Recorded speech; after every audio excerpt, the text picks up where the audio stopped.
How are you feeling? How long have you been here?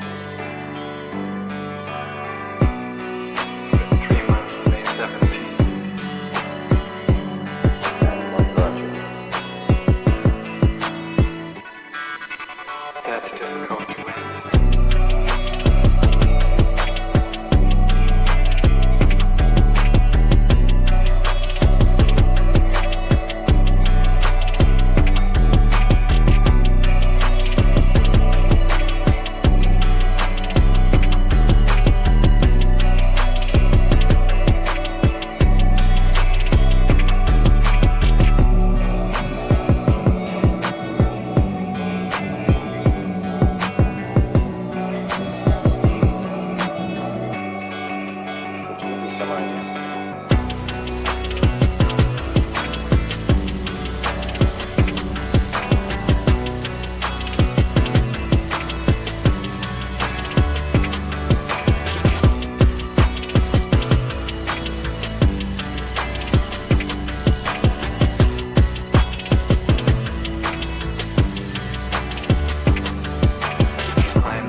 Eventually resulted in your being here in the hospital.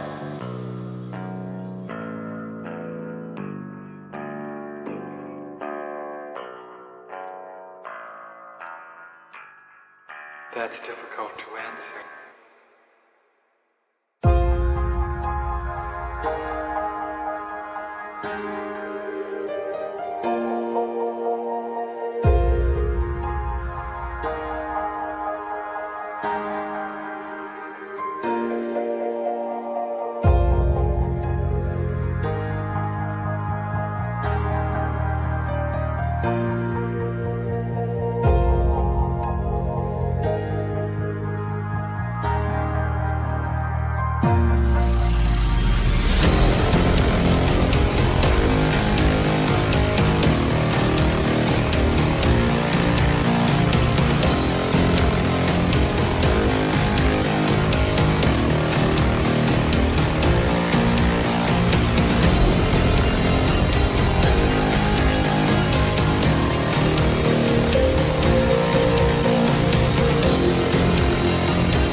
the end?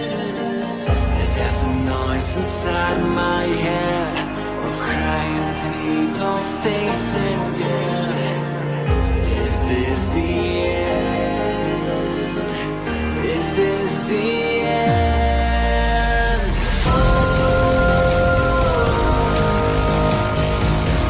I'm burning in the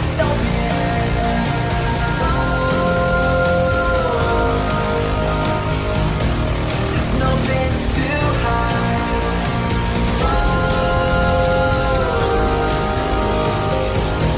I'm burning in the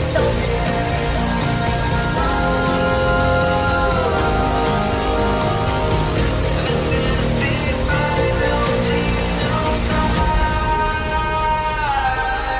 What have we done to the world?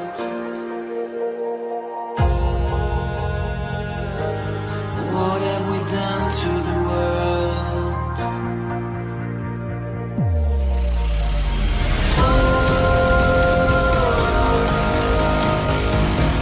I'm burning in the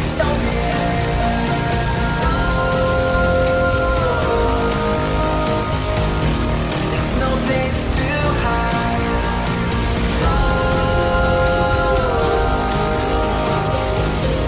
I'm burning in the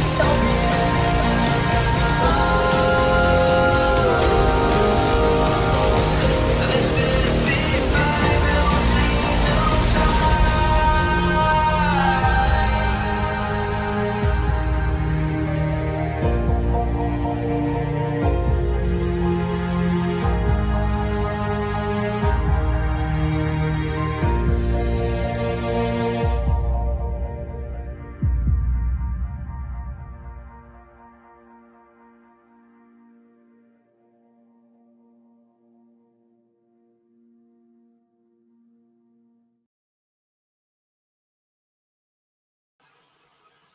What up, what up, what up, everyone? Is the weekend over already? What happened to my weekend? I feel like I lost the whole thing because I was neck deep in the most insane thing I've ever seen in my life. And if you guys watched this past Saturday's episode of Socialism Saturday, you know exactly and precisely what I'm talking about.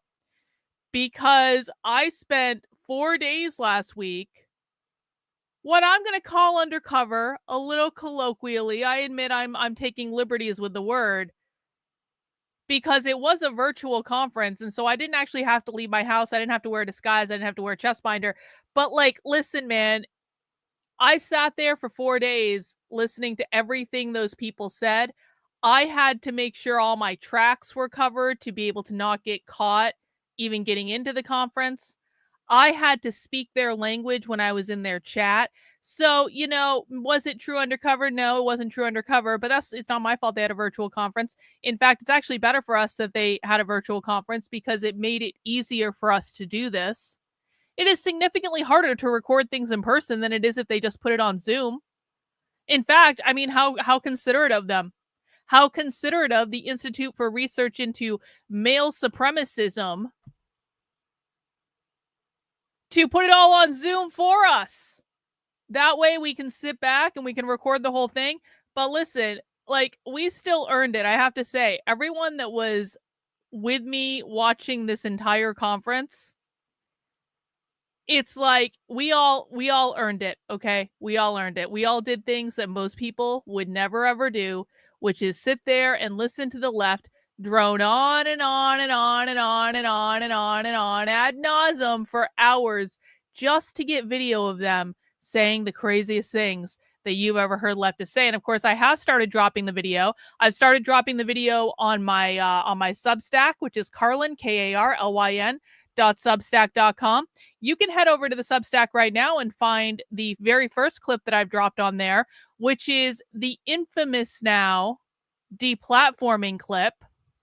And if you haven't seen it yet, actually, why don't we just watch it? Why don't we just watch this clip really quick? This is actually the first clip that was in the highlight reel that I put out on Saturday after the event, but we can still watch it again just to remind people what is in this clip and what was said. It's real short. You can get a flavor for what it was like in this conference. All right, listen, pay attention. I think a solution that will really disrupt capitalism, honestly, is deplatforming people and making specific websites, forums, whatever, illegal, and actually having like consequences, material consequences. Although I'm an abolitionist, I know that we have to kind of exist in our world with the things that we have currently. Because in reality, I would just want to burn everything the fuck down and rebuild something new, but that can't be done. So I think that deplatforming is probably the swiftest way for us to do that, and making sure people stay deplatformed. So not being like Elon Musk and letting Trump and Milo Yiannopoulos get back on Twitter now that he owns it, right? When he was deplatformed when Jack Dorsey was there, right? So really like standing on business and making sure people do not have access to these social media websites and forums that allow them to perpetuate and push this information in digital spaces, because that's where the youth is getting this information from. It's not coming from the man on the corner talking about it. It's coming from TikTok. It's coming from Reddit. It's coming from these different websites that are talking about it. And like I said earlier, there's a lot of nuance around the language that's being used that some of us who are of a particular age, we may not even know that's the language that they're using to talk about these things, right? So that's kind of my thoughts on that.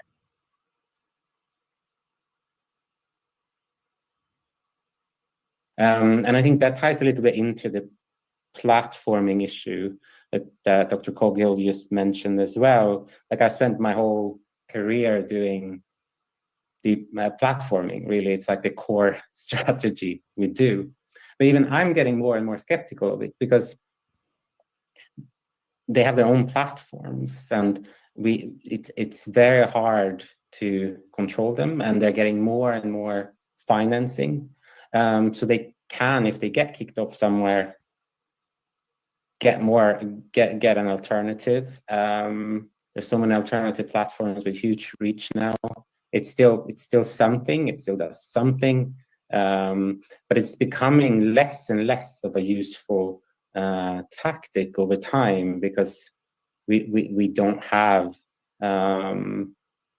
this sort of pressure to get people off these platforms anymore. X is one of those cases, but it's true for TikTok and it's true for all of them now, really. So that was the first clip to come out from the conference, and that was actually one of the first big moments of the conference where I was like, oh, we are about to see some stuff over the next several days. So that is available on the Substack right now. You can find it right on the homepage.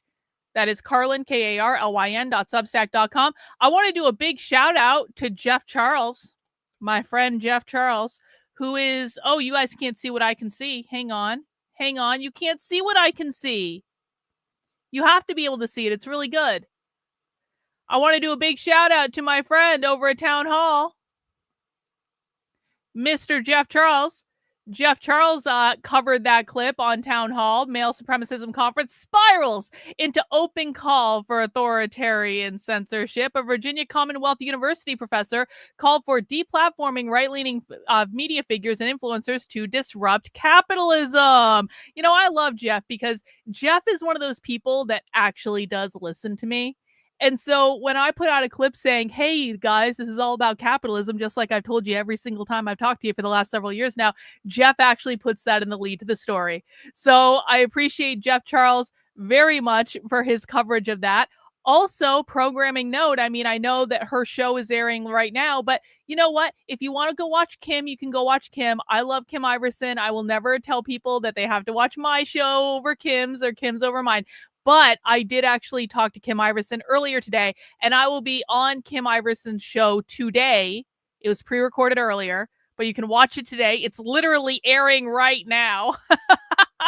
So go watch it later. I'll get the clip for later. But Kim and I actually had a great chat about the conference. I sent Kim a bunch of clips. The one we just watched, of course, another one that we're about to watch. She also got some stuff that hasn't really been pushed publicly yet and that won't be for a couple of days because, you know, I want to throw Kim, all the exclusives I can because Kim has always been, like, as long as Kim Iverson has known about me, Kim has always been very supportive of my work. And so I think Kim's really smart. I like that she goes against the grain. I like that she's like just independent and she thinks for herself. I don't agree with her on everything she says. And I'm sure she doesn't agree with me on everything either, but she's a super smart woman. Great to have a conversation with.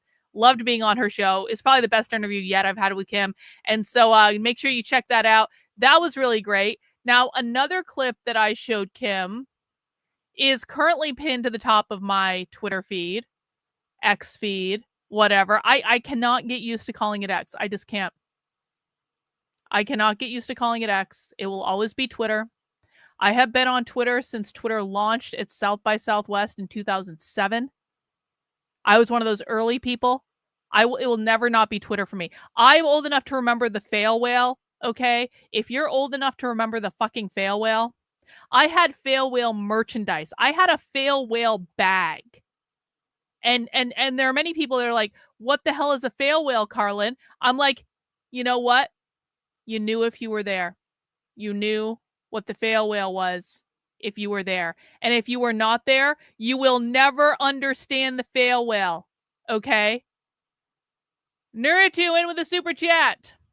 Karlyn, just so you know, the clip you uploaded a couple hours ago seems to be getting some bot comments here on YouTube. Yeah, like every video I post gets bot comments, Naruto. I can't control that. And guys, like, listen, and I do appreciate the super chat, Naruto. As always, I do appreciate it. People like to do this to me, though. You guys love to come to me when there's a bot comment on the videos, and you're like, why aren't you deleting that? I'm like, because they're on every effing video. This is what YouTube does. They're on every effing video. So instead of complaining to me about the bot comments, can you maybe comment on the video and share the video and like the video and focus on anything other than the bot comments on the video? Because the thing of it is I can't control YouTube. I can't control the bot comments. What I can do is tell you guys that more people are going to see my video if you comment on the videos instead of messaging me and talking about the bot comments. So just leave a comment on the videos. If you want to hide the bot comments, comment on the videos, because not a lot of you are doing that, and don't think I don't notice. And the more people who comment on the videos, the more shares they get. So no more complaining about the bot comments. If I don't see you commenting on every single effing video, I don't want to hear your complaint about the bot comments. Ain't nothing I can do about that, all right? We need to start focusing in on things that matter and things that we can control, and that's going to be one of the things that I say doesn't really effing matter. Anyway, back to something that does matter is this is another clip that I released today. This is a super short clip, but I got to tell you, this was from the same presentation as the clip we just watched. And my jaw, you can tell from my reaction. My reaction in this is actually genuine. My jaw literally dropped when I heard the clip that I'm about to show you right now, if you haven't already seen it on my Twitter. Let's let it replay again. I teach media literacy every year. I think indoctrinating the youth is a wonderful way to spend your time. I think like this is what I've been doing for maybe 10 years. Again, excuse me. Teacher, University of Massachusetts, PhD teacher. What was that? What was that? I teach media literacy every year. I think indoctrinating the youth is a wonderful way to spend your time. I think like this is what I've been doing for maybe 10 years. Yeah, they said it. They said it, and that person is actually a University of Massachusetts Amherst PhD graduate within the last 10 years. So apparently they were doing something at University of Massachusetts Amherst, I'll tell you that. Guys, those are just two of the many, many clips. The many dozens of clips that I have from this conference. If you're on X, please take a minute to share the post with the clips. Guys, anytime you're sharing a post with my clips on X, I need you to do several things. And the reason we do these several things is to make sure as many people see these videos as possible, because you're sharing them because you want people to see this. Some of you say to me, you're like, Karlyn, I don't have that many followers. This doesn't make a difference. It does make a difference, because everything you guys do around my Twitter posts feeds the algorithm. So even if you only have 2 followers on Twitter and they're both bots, it doesn't actually matter, because you're doing other things that boost the algorithm to make sure this post shows up to more people. So what do I need you to do? I need you to bookmark the post. I need you to like the post, heart the post. I need you to post a reply to the post. If you want extra credit, you will go into the comments and reply to other people in the comments.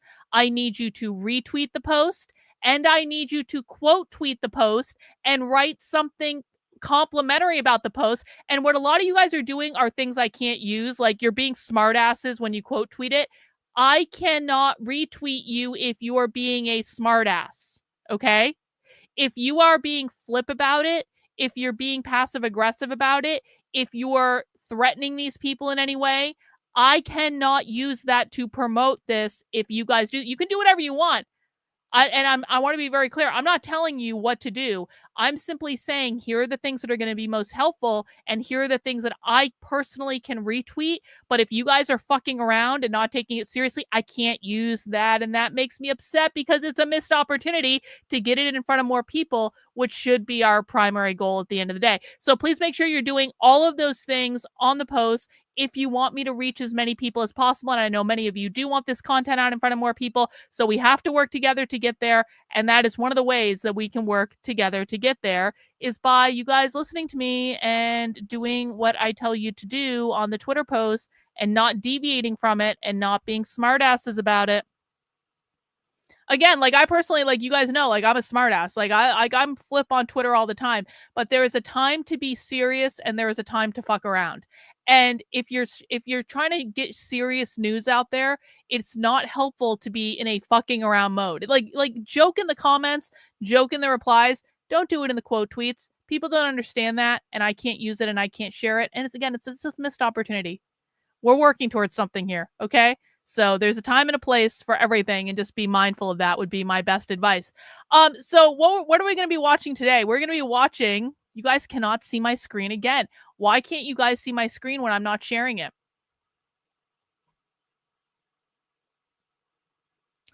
We're going to be watching today a presentation that I found that says it's from the 2025 American Atheist National Convention, but that doesn't make sense because that's not supposed to be till next month. So I don't know exactly what this is from, but I do know it was uploaded yesterday. So this is brand new on YouTube. It only has a couple thousand views. And I don't know who Arden Hart is, and I don't know why he has this video. And so, okay, so you were at this. What was this? Was this last year's convention, Tom? You know, I feel like I sometimes don't give the atheists enough coverage on the channel. Like, it's not like I'm not pro-atheist or anti-atheist. I don't really care. I sometimes find atheists to be a little bit self-righteous for my particular taste. But okay, so this was just the other week. So they have it listed as May. So this was in April. This was this past month. So this is brand new. Okay, cool. Well, apparently there was a presentation at the American Atheist National Convention about how atheists need to confront transphobia in the secular movement. Okay. Well, why don't we find out why atheists are transphobic? We are going to be watching this on the channel today. And it is a little bit of a shorter presentation because Mondays are shorter days. As you guys know, I do supporter calls on Mondays. How do you get access to my supporter calls? I'm glad you asked. You head over to my Substack, Karlyn, Karlyn.substack.com. You sign up for $8 a month or $80 a year. Once you do that, you go to the digest email. The digest email goes out every single Sunday night on the Discord. What's in the digest email? Content I'm covering, things I think you guys should know, reviews of my streams, things that have come up in the last week, things that are going to be coming up that I want you guys to know about. But the most important thing in every digest newsletter is the supporter perks section. So if you are a supporter on the Substack, go to the most recent digest email, scroll all the way down to the bottom. You want to read the good stuff in the thing too, read the good stuff, but scroll all the way down to the bottom. Actually, is this even the right one? This isn't even the right one. This is not the one I sent out yesterday. I pinned the wrong one. This is the one I said. Okay, so I'm gonna fix that pin on the homepage. I meant to pin this one. I pinned last week's one. It's the wrong one. I was like, that's not the newsletter I put together last night. But you can find the newsletter for April 27th, and I'll make sure the April 27th one is the one pinned once we get into the content. My bad. It's been busy, But when you find the April 27th one, you scroll all the way down to the bottom, and underneath this red box, you are going to find lots of things. You're going to find access to my supporter Discord. You're going to find the Zoom link that you can use at 7 p.m. when we do our supporter call. You're going to find a couple other perks as well that you can take advantage of as a supporter. I do this email every single week. We do movie nights on Sundays and Mondays in my supporter Discord. So tonight, MacB is hosting a screening of Yellow Submarine at 9 p.m. So that'll be a fun little getaway for people who want to watch Yellow Submarine at 9 p.m. tonight. Head over to the supporter Discord for that. We're going to be doing my supporter call before then. So I jump on a private Zoom call with my supporters around 7 p.m. on Mondays, where we talk about a bunch of things. People can ask questions. We can hang out, do whatever we want. And that leads right up to MacB's movie night, which is going to be at 9 p.m. And next Sunday in the Discord for movie night, we are watching Star Wars, the third one, not the old one. I forget. What is it? Return of the Jedi? Is that what we're watching? What's the third Star Wars movie? I was about to say Raiders of the Lost Ark, and I'm like, no, that's not right at all. No, it's not that. What Star Wars movie are we watching? It is Return of the Jedi, right?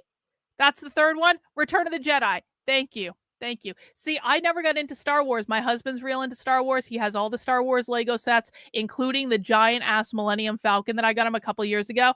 So my husband is a Star Wars expert, but there are times when I like it. Fine, whatever. We are going to be watching Return of the Jedi in honor of May the 4th on Sunday in the supporter Discord, so you can join us for that. So we do have a little bit less time today, but before we jump into this, I just have a topic I would like to touch on just briefly. If you'll allow me a point of personal privilege. Is everyone allowing me a point of personal privilege to touch on a very serious topic briefly? I want to take you back to a couple weeks ago. And you guys might remember this because the night that my dog Honey died, I did a stream basically talking about how sad I was. I was crying. I showed you guys pictures of Honey. I raised Honey since she was a puppy. And she died in our house, in her sleep, in her favorite spot, right in front of the heater. And I was upset, and I still am upset. And for some reason, past my understanding, there are assholes on the internet that are continuing weeks later to use my dead dog to harass me. And I'm going to prove it. So a couple weeks ago, literally, I think either the night my dog died or the day after my dog died, of course you have people like off his psychiatric meds, literally Frank McCormick, that's constantly doing this AI art shit to try to get people to bully me. And so Frank McCormick is doing what Frank McCormick always does, which is spending all of his time doing nothing of value, which is making AI art to harass me on the internet. I expect this psychotic behavior from Frank. Frank literally is off his psychiatric medication. We know he's off his psychiatric medication because he's publicly tweeted multiple times that he's off his psychiatric medication. And he should probably go back on it. Replying to this is a person I hadn't even thought about in years. Josh Slocum of the Disaffected Podcast. Josh Slocum of the Disaffected Podcast pretends to be some sort of expert on personality disorders when in fact he's just working out his mommy issues on the internet. Josh Slocum years ago did entire podcasts analyzing my mental health, even though the man had never spoken to me. And I use the word man very, very lightly in this sense. Never spoken to me, never watched my content. All Josh Slocum did was listen to some crazy bitch who's obsessed with me complain about me, and therefore he decided that I was a narcissist and cluster B psychopath and all sorts of other things, and he recorded podcast episodes to this effect. Now, I hadn't thought about Josh Slocum in years because, quite frankly, Josh Slocum is not remotely relevant to my day-to-day, and I don't really care what he's doing, and I don't think he's very smart or worth listening to, so I just kind of tuned him out. Josh Slocum popped back up when Psycho Frank McCormick was posting this stuff about me, and he said, "You need to add a dead dog to the action figure. So Josh Slocum, literally, along with many other people that Josh Slocum is friends with, using my dead dog to harass me. This was weeks ago. Okay, this was when what day did my dog die? 2 weeks ago.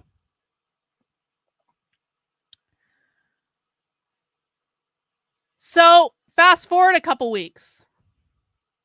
Josh Slocum has decided that he's not done harassing me over my dog dying. And last night, Josh Slocum did a premiere podcast episode all about me. And you can see here, this is from his Twitter from last night, where he's got my photo obviously on it. I'm told he did a whole analysis of stuff that's years old. I didn't actually watch this, by the way. I didn't watch it. And just so we're very clear, I'm never watching this. We are not going to watch this on this channel because I'm not engaging at the level that Josh Slocum is engaging. I'm not doing it in any way, shape, or form. What I am told by people who did watch it is that in this podcast, Josh Slocum told people that I wasn't really upset about my dog dying, and I was just pretending to be upset to get people to send me super chats on the internet. I want everyone to think about this for a second. This is a person who claims to be an expert in severe personality disorders, recording literally an entire podcast about how I wasn't actually upset when my dog died, and that the only reason I acted upset was to get super chats on the internet. Josh Slocum has repeatedly said that he never watches my content.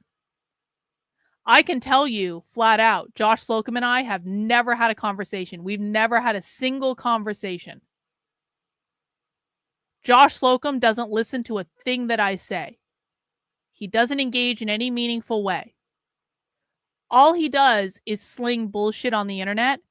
And I have to say, even I didn't think that fucking fat ass faggot would go so low as to record an entire podcast claiming to have some sort of insight into whether or not I was upset about the death of my dog that I raised from the time she was an 8-week-old puppy. It is the lowest possible thing that I can think of, because he got caught on the internet using my dead dog to try to harass me. He went on Twitter tirade after Twitter tirade, days of tweets that Josh Slocum sent about me, days of tweets trying to convince people, no, she's the evil one. She's the evil one. Pay no attention to the fact that I harassed her over her dead dog. She's the evil one. Pinky swear. Trust me, bro. And because he didn't get any traction with that, because no one with a working brain believes that it is the correct behavior to harass someone over the death of their pet, he got no traction at all. And quite frankly, he looked like the asshole. So maybe Josh Slocum had a little narcissistic break, that he got called on his bullshit on the internet. And he decided the best thing to do was record an entire podcast episode claiming that I wasn't upset over my dog dying. I cannot think. I thought Josh Slocum was a walking piece of human garbage already, but this is the most scum behavior I have ever encountered. I would not do this to my worst enemy. And by the way, Carrie Smith is best friends with Josh Slocum. If you don't know who Carrie is, don't worry about it. I'm not going to go through the whole thing today. Carrie Smith has a dog. I fucking hate Carrie Smith. Carrie Smith is a goddamn psycho. There is no reality when Carrie's dog dies, because it will die at some point. There is no reality in which I'm even going to mention the death of Carrie's dog when it happens.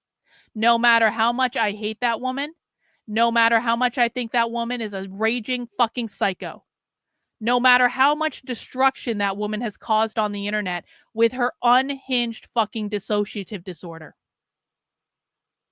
I would never say anything about a dog dying. I would never say anything about anyone's pet dying, because there are lines that you do not cross.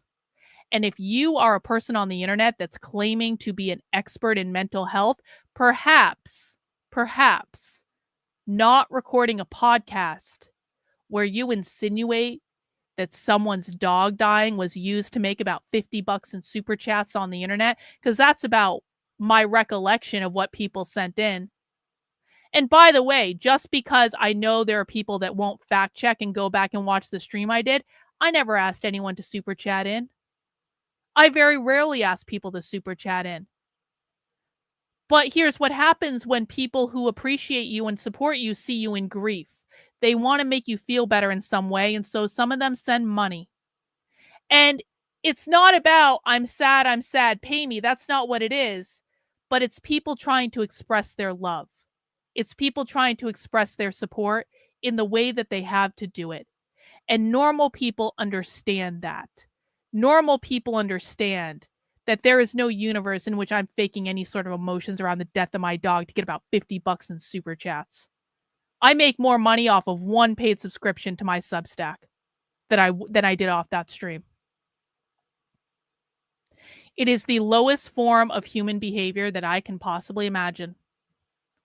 And this is going to be the last time I say anything about this fucking low-life cretin ever on this channel. But it wasn't just him. It wasn't just him. Oh, look who promoted Josh Slocum's podcast. Well, we were undercover for 4 days with the left, exposing and recording what they're doing. James Lindsay retweeted this out to his 500,000 followers. So James Lindsay now is co-signing Josh Slocum using the death of my dog to harass me, because James is completely intellectually outmatched by me. My work is far superior to him. He cannot debate me. There is no avenue he has in which he can intellectually defeat me in any way. And so this is the type of behavior that he's resorted to. Now, some of you might say, maybe he made a mistake, Karlyn.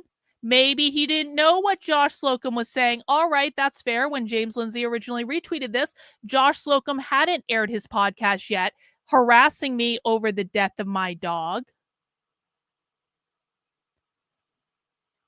So we can go and see his feed today.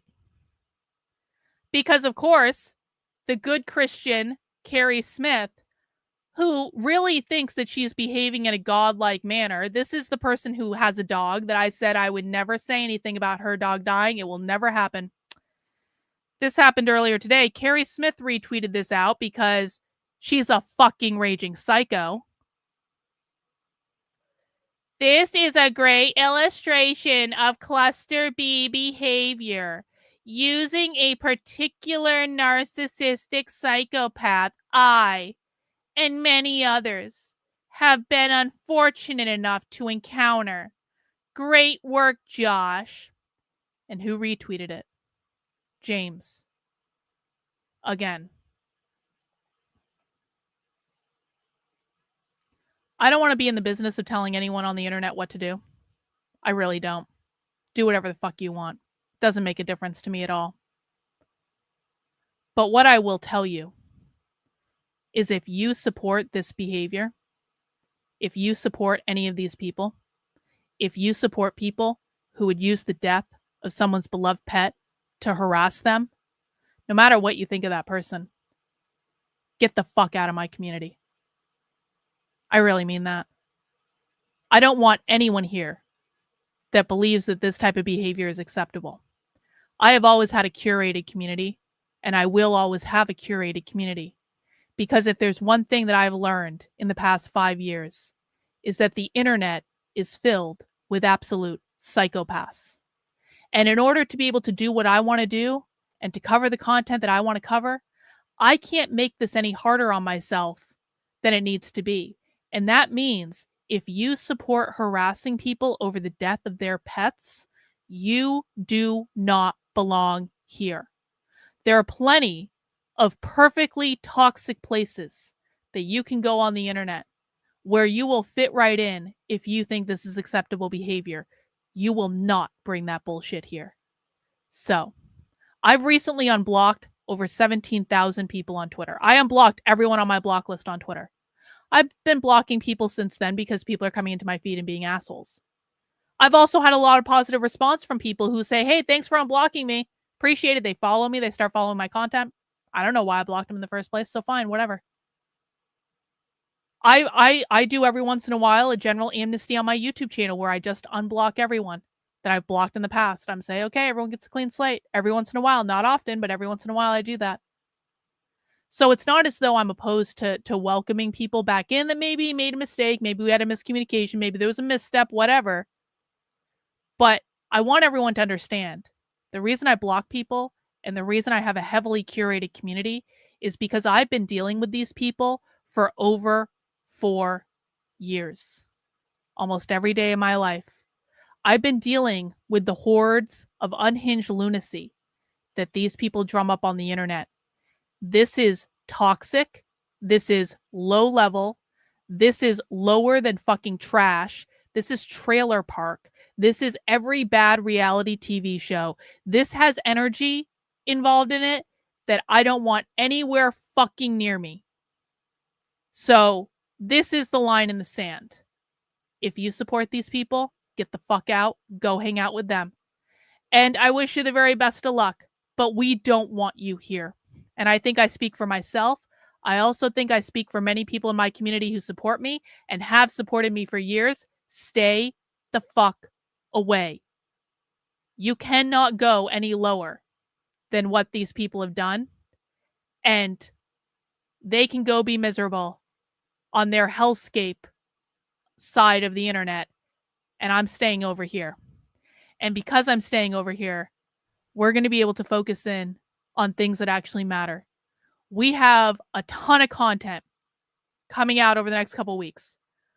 I'm honestly a little terrified about the amount. I have content from like the past couple weeks that I haven't even released yet because we have so much content to get through. We have multiple spy streams coming up this week. There are Mayday protests this week, guys. Mayday is going to be a huge fuck off protest. Mayday is May 1st. It's the International Day of Resistance. We are going to see massive nationwide protests on Mayday. I have many things going on that we need to cover and content we need to release. And that bullshit, we don't have time for that. We don't lower ourselves for that. Let them scream and cry on the other side of the internet. We focus on things that matter. No, this is not correct. This is not correct at all. No. This is not correct. There are absolutely going to be Mayday protests on Saturday, but many of the organizing calls that I've seen are explicit that Mayday protests are going to be in the middle of the week on a work day. They are explicit about it. So that's not, I don't doubt we're going to see protests on Saturday. I'm telling you, they're going to start on May 1st. They are 100% good. We watched an organizing call literally last week about this with thousands of people on it. It's going to start on May 1st.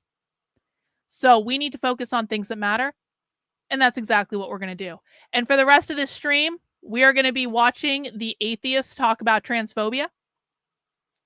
So guys, please mount the like button for me. Please make sure you are subscribed to the channel if you're not already. If you're new to me, I stream Monday through Friday at 5 p.m. Eastern Time. We do Socialism Saturday on Saturdays at 6 p.m. Eastern Time. If you're new to the chat, please introduce yourself in the chat. We love welcoming new people here. We also like knowing when new people are here because oftentimes when we're watching leftist content, they're going to use language that you might not understand. That's no shade on you. Everyone's been in this position before, so if you're new here, we can help you learn the language. Please feel free to ask questions. If you have questions about what anyone is saying, we can stop, we can pause, we can break it down. And we're going to go right into the presentation, and we're going to see what happened at the American Atheist National Convention. And this is called Confronting Transphobia in the Secular Movement. Of transphobia within the secular movement. And while I will be naming some names, calling out some specific people and some specific behaviors that I think should be concerning to all of us, this isn't about slinging mud to me or canceling anyone or branding them with a scarlet T. That is not my goal. I have appreciated and respected the work of the men I'm going to be talking about today, and I know all of you do too. If you don't know me, my name is Arden Hart. I am the head of production at The Line, the leading network for skeptic atheist call-in shows on YouTube. I've been a trans activist for many years now. I've been involved in protests and counter-protests, both in organizing and as a participant. I've hosted my own call-in show, Transatlantic, for over 4 years, where my co-hosts and I, who are all also trans, take calls from the public on this matter. To me, as someone deeply embedded in these spaces, talking to actual activists across the globe every day, calling someone or something transphobic isn't about accusing someone of a thought crime that they have to atone for. It's not an insult, at least in and of itself, meant to deride or demean. Now, if you call my show and I call you a stupid transphobe, that was me trying to deride or demean you. But if I say what you've said is transphobic, or your pattern of behavior consistently demonstrates that you're a transphobe, or you have an anti-trans bias, I am not trying to attack you. I am trying to open a door to help you reflect on how your words and your actions and your beliefs might be harming one of the most marginalized communities in the US right now. Obviously, we are far from the only one, and I'm not here to play the oppression Olympics. And listen, I know this community values good, robust debate of ideas, and I do too. It's tempting when Sam Harris or Richard Dawkins claim to be just asking questions to assume that they are simply engaging in that honest, skeptical back and forth. But we don't live in a vacuum, and words have consequences, especially for people as influential as the ones we're talking about today. And furthermore, the statements we're going to go through show a fundamental misunderstanding of what actual trans people are actually asking for, which is, in summary, the most basic of human rights: freedom from discrimination at our place of education, employment, and in housing, dignity and equal access to society, not having to manage our day around a pee schedule because someone might be uncomfortable with us in a bathroom. Worse, in the case of Dawkins, he has repeatedly platformed some of the most blatantly malicious and hateful voices out there, like Helen Joyce, one of the first guests. It's almost like they, them, and I'm going to be careful not to misgender. I don't know what this person's pronouns are, so I'm just going to say they, them. It's almost like they, them is calling for deplatforming in a much nicer way than what we heard in the clip earlier, isn't it? On his newest podcast, who has said that trans people are a huge problem to a sane world and that we need to reduce the amount of trans people. Now, I don't know how you go about reducing the amount of trans people that is functionally different from either conversion therapy or genocide, but I'd like to think we can all agree that that's a pretty important statement. He's also recommended the book Irreversible Damage by Abigail Schreier, a book whose central premise was based on a paper that was retracted by its own publisher for its poor sampling methods, including contacting parents on a forum specifically designed for parents who are upset about their kids being trans. And again, this is not an attempt to erase the meaning you may have found in their earlier work. I believe all of them have contributed important ideas and credibility to skeptics and atheists such that we can organize for events like the one we're all at today. But you need to understand the stakes in the moment we're in. Last thought before we dive into the meat and potatoes of this talk, addressing some specific categories of anti-trans claims that are really common. I want to be clear that I don't expect you guys to retain every counter argument. I'm going through them so that you know they exist. And I don't expect you guys to pick up a sword and become a trans activist yourself. I mean, it would be great. We really need your help out there, but that's not the point. I am hoping that in making this case that we can realign our priorities. Because if you were to ask me, the erosion of our right to due process is the most terrifying thing that is on the docket. But this topic is constantly in the news and in the mouths of these people, and so it needs to be addressed. Moreover, I hope I can convince you that the relentless assault on trans rights does nothing for robust debate or truth or skepticism. It does nothing for Enlightenment values or humanism or Western society, whatever that means. Whatever What it that does means, is yeah. cede ground completely, in many cases, to the very people who want to see women in America stripped of the ability to make decisions about their own body. And once we start selling off our freedoms where it's convenient, do you think they'll stop there when they've tested the waters and felt that it's fine? It will be women, cisgender women, biological women, whatever you want to call them, who in many cases bear the brunt of transphobia or not looking womanly enough. Oh, there's supposed to be a, oh, there we go. Sorry, I hit the wrong button. Here's a few examples of some news stories where women were accused of being trans and caught flack over it, you know, pulled out of attacked in the case of the New York City woman here, and fired from Walmart for failing to report appropriately that she was accused of being a trans woman in a bathroom when she was not trans. It's going to be women, cisgender women, who lose scholarships and medals, not because a trans person beat them, but because they naturally had a slightly higher testosterone level due to a difference in sexual development, hang like in the case of the on. Jason Semenya here. Angel Eyes in with the 10 channel membership gifts. Now, guys, everyone who just got a channel membership, that means you get to join me for Spy Stream. So YouTube channel membership is one of the ways you guys can join me for Spy Stream. We will have a couple Spy Streams coming up this week. Let me just look at who got one. Lady Feline, Budowski, Debbie Doo, Melinda, Randy, Jacques, Boomher lurking. Okay, Boom. Okay, I see you, Boom. Toxic Guy Hole.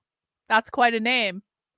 Honest Abe and Barbie got one. Congratulations to everyone who got a channel membership. I hope you guys will join us for a Spy Stream this week. We also got a couple next week as well. So lots of Spy Streams coming up, lots of opportunities for people to get involved. And I got to say, like, there are a lot more channel members now than there were. I was looking at my YouTube channel stats. I was like, holy shit, we've really like upped the number of channel members. So I want to thank everyone giving out channel memberships as gifts. I think it's a really great way to support the channel, bring more people into our Spy Stream world and get them access to some more exclusive content. And so I really appreciate it, guys. Thanks so much. The anti-trans movement is a Christian, I went a little too fast, sorry. The anti-trans movement is a Christian nationalist one to its core. It seeks to frame men as inherently stronger and superior, to control women's expressions and freedoms, and to define us by a chemical reaction at the time of conception. And right now, people are dying. Trans people are dying. Trans women of color are being murdered by their partners. Trans people are being imprisoned for washing their hands in a women's restroom. Legal residents are being deported to El Salvador without due process, and women are being arrested and fined for miscarriages. There is no time for fractures. Really? Has that actually happened? Because you find us inconvenient. You and everyone you know have immeasurably more in common. Hang on. So what's their obsession with calling everything Christian nationalism? Because they really do believe that everything is driven by Christian nationalism. They believe the right is a Christian nationalist movement. They really don't understand that there are actually real Christian nationalists on the right, but a lot of people on the right are not Christian nationalists, but this is how they frame it to their audience. So they don't have like a particular thing against Christians. I know people think that they do. They really don't. They think that all religion will die out eventually and it's just a coping mechanism for capitalism. But it's not so much the Christian part that they're annoyed by as it is the nationalist part. Because remember, these people don't believe that borders should exist. And so if you are a nationalist, that means you are literally a fascist.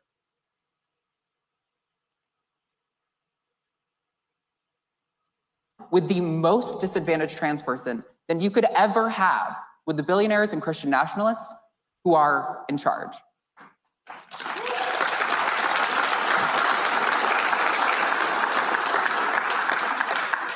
So our first category is going to be on the claim that sex is binary. Oh! So I have a few quotes here from Richard Dawkins and Jerry Coyne. The top one says... Hang on. I got to tell you guys will see this in the Kim Iverson interview, but Kim Iverson, bless her. We need to be showing Kim more of our stuff because Kim Iverson, bless her, and I say this with love and admiration and respect. Kim thought I was crazy when I was explaining some of this stuff to her, and I was talking to her about how one of the main themes at the male supremacism conference was the idea of biological essentialism. When they say biological essentialism, they mean the gender binary, they mean men and women, okay? So if someone has a biological essentialist perspective, that means they believe that men and women are real, and there are two genders and only two genders, and there's not an infinite mix of other genders and stuff like that. So I was and I also explained to Kim that the ultimate goal is to abolish the gender binary and the nuclear family, because the nuclear family reproduces capitalism through social reproduction theory.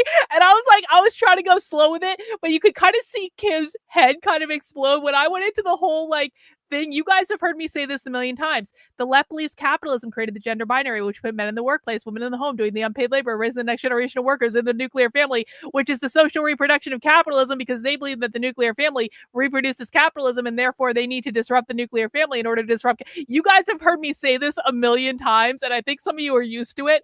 And I think sometimes we forget how insane that sounds to normal people. So Kim Iverson heard me say this. Her head kind of exploded. I was like, oh shit, I said too much.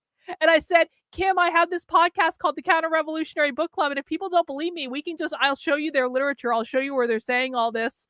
And she said to me, she was like, Karlyn, do you think that you're just following a very fringe movement? And I was like, you guys didn't see it. I'm like stifling it. I'm like, hold it together, Karlyn, hold it together, hold it together. And Kim Iverson was like, do you think you're following the most fringe movement on the left? Because I know there are a lot of fringe people on the right, and I think that maybe you're following the most fringe people on the left. And I was like, Kim, I assure you, they talk about these ideas all the time. Literally all the fucking time. You just have to know what to listen for. And so guess what? We're now watching the American Atheist Convention, and they're talking about the fucking gender binary, which is exactly the same as the biological essentialism article that was, or argument that was happening at this male supremacism conference. They talk about it all the time. All the time. In almost all of their literature. No Step on Steak has some questions. Is that also why they will push so hard? No Step on Steak. Oh, I'm about to blow your fucking mind. They don't want gay marriage. They never wanted gay marriage. This is a conservative bullshit talking point. No Step on Snake. What I want you to do is go listen to some old episodes of the Counter-Revolutionary Book Club podcast. You can find it on my Substack. Just click Book Club in the upper menu. Because we have literally read documents from 2008, 2009, 2010, 2011, 2012, before gay marriage was legalized, where these people, the queer Marxists, were screaming, we don't want gay marriage. We don't want gay marriage. We don't want gay marriage. Stop fucking doing this stupid gay marriage bullshit. The queer Marxists were actually fighting with the Human Rights Campaign and the more liberal, like, Democrat groups, because it was the liberal Democrat groups pushing gay marriage. The queer Marxists were like, we don't want people to get married. They don't want gay people to get married because gay marriage assimilates them to the realities of the straights. It's called homonormativity. And so they never wanted gay marriage. They consider marriage to be a propertied relationship. They consider it to be assimilation to normativity. It goes against their entire ideology. And they were saying this all the time, and no one fucking listened. But you're right about this. They do want to abolish the institution of marriage entirely. They believe that marriage is a capitalist institution that creates a propertied relationship between the people in the marriage. They also believe that parental rights are a form of private property because it has to do with inheritance and generational wealth and things like that being passed from parent to child. And so they never wanted gay marriage in the first place. Well, yeah, but you know what? We have a bigger problem here than your individual inclinations. And so know this, Jack. If you argue against marriage, you are giving the radical left exactly what they want. So don't come whining when they win and you lose, because you're literally doing their work for them by touching something that you shouldn't be fucking touching. Leave it alone. Just don't touch it. Just let marriage exist as it currently exists. There are so many other battles to fight. You guys always end up fighting the dumbest battles. I swear to God. Yeah, gay marriage means assimilation to straightness. They don't want it. So to every conservative trying to repeal gay marriage right now, you are doing what queer Marxists want you to do. You are literally doing their dirty work for them. Maybe stop doing that. Maybe just leave it alone. Go do something else. Now let's listen to them talk about abolishing the gender binary, shall we?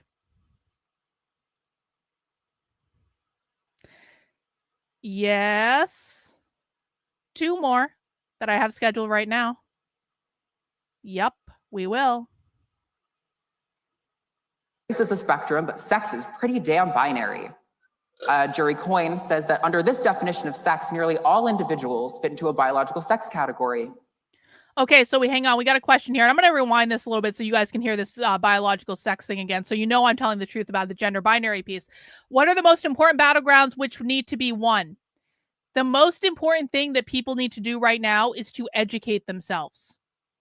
I'm not going to give you anything else to do. You need to educate yourself. And I mean everyone here. You need to learn about as much about the left as you possibly can.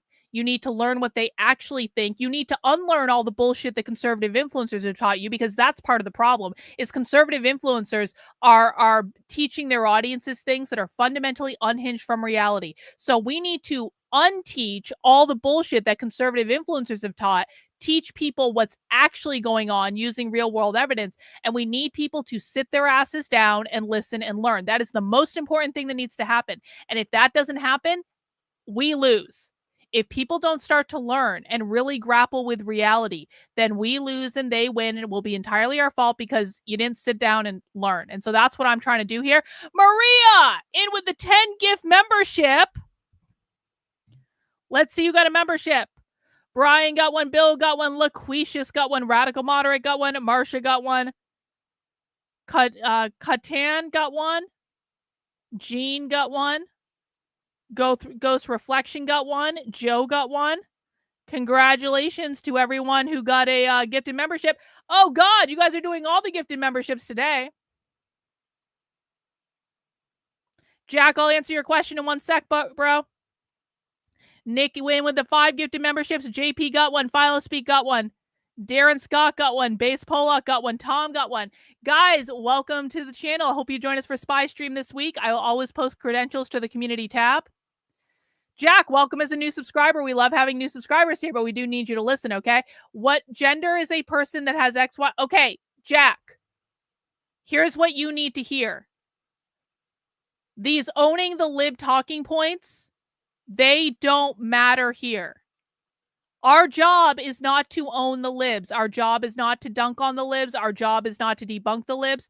There is no amount of debunking that you can do that's going to make a difference. Do you think we've never heard this before, Jack? I've been covering the far left for 4 years now. Do you think we've never heard this on the channel before? Do you think we've never had someone come into the chat and say, you know, the chromosomes tell the story of what they are and blah, blah, blah, blah, blah, blah. Doesn't matter. Doesn't matter in the slightest. Do you want to know why it doesn't matter? Because the people that we're watching, and I don't mean to put you on the spot, bro. You're new and we welcome new people and we want you to learn, but I need you to listen and I need you to listen good. It does not matter what you think. It does not matter what you believe. It does not matter how many lines you've got to dunk on the libs and own the libs that you can put into my chat to make yourself feel morally superior. None of that matters. What we are doing here is listening to them to understand how they see the world, what they believe, what their values are. Jennifer, welcome to the channel as a member. Lovely to have you. What these people believe, Jack, and everyone else, is that biology isn't real. So you can talk about chromosomes till kingdom come. It doesn't matter. These people have been indoctrinated into a cult in which they truly believe that biology isn't real. And there is nothing that you can say to them to say, excuse me, do you know that you are wrong? They're not going to listen to you, and it's not going to change their worldview, and it's not going to change what they're doing. You have to understand the world from their perspective. That's what we're doing here. When I say learn as much about the left as possible, what I mean is you need to learn how they see the world, because if you learn how they see the world, then you're going to be able to predict how they show up in the world. You're going to predict the actions they take, the behaviors they have, what strategies they're using. The only way we get ahead of them, because they have a decades-long head start on us, the only way we get ahead of them is learning how to think like them so we can outmaneuver them. And every single time someone debunks them, excuse me, sir, did you know that chromosomes are chromosomes and science is science? It's a waste of time. It's a waste of energy. And it just gets in the way of learning as much as you can. I promise you. Andre, I've been listening to Karlyn every day for years. Thank you, Andre. I really appreciate that. They believe that neither sex nor gender are based in biology. So I'm not, again, you are trying to ask a question to own the libs. You're trying to make their worldview fit into your logic. They don't care about your logic. They don't care about your definition. They do not believe that sex is based in biology. They do not believe that gender is based in biology. They don't believe biology is real. They don't believe science is real. Let's continue. Binary. So I have a few quotes here from Richard Dawkins and Jerry Coyne. The top one says, race is a spectrum, but sex is pretty damn binary. Jerry Coyne says that under this definition of sex, nearly all individuals fit into a biological sex category. So I chose... Well, no, Christopher. No. They can only do word games. That's not true. They've taken over the universities. They own the universities. They've taken over the K through 12 public schools. They own the K through 12 public schools. They did this decades ago while none of you guys noticed. Or maybe some of you did, but you didn't. The collective didn't. So saying they can only play word games and that's all they can do, that's just fundamental. That's provably not true. How did they take over the institutions if all they can do is word games? They very literally took over the institutions. Therefore, what they can do is take over the institutions. That's not a word game, bro. That's not incidental. People need to start taking this stuff seriously. These quotes to start us off because I find them kind of funny. You see, the matter of whether or not sex is a binary is itself a true binary. Either it is or it isn't. There are only two options. To say that something is pretty damn binary or nearly binary. I don't know what article you're talking about, but you can always search for things over on my Substack. If you want a more substantive answer than that, I'm not going to give it right this second because we need to get through this presentation. But if you go to my Substack and you look for it, probably you'll find it. But I don't know exactly what article you're talking about. So, oh, actually, hey, look at that. Reagan. Reagan's got it. Maybe that's what you guys were talking. You were talking to Reagan. Okay. I apologize. I didn't know you were talking to Reagan. I apologize. My B. Glad Reagan could help you out. Andre, thank you for the super chat. They took over institutional power, law schools that make laws and change laws, ban laws, enforce new. Yeah, exactly. These people were literally the people like working in the government. You're telling me all they can do is word games? They were controlling the fucking government. Like, come on. Exposes that it is not, in fact, a true binary.